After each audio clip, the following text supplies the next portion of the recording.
कोई है बालक घर पे? गरीब एक ब्राह्मण आया हुआ है, यहाँ पे कुछ दान दक्षिणा दे दे बालक। हाँ बाबा जी। बालक एक तुम्हारे द्वार पे गरीब ब्राह्मण आया हुआ है, कुछ दान दक्षिणा दे दो हो तो।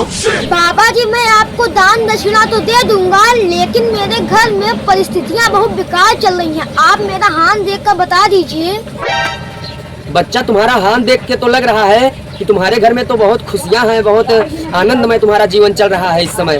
बाबा जी तू एकदम ढोंगिन है का? देखा था हमारे घर में कितना कलर मछली बात है, यहाँ दे तो जीवा बेकार बात है। मेरे कहने का मतलब ये नहीं था, मेरे कहने का मतलब ये था कि तुम्हारे घर में ऐसी सुख शांति रहती है, मतलब तुम्हारी बीवी तुमसे इतना प्यार करती है, इतना प्यार करती है कि तुम पूछो ही मत।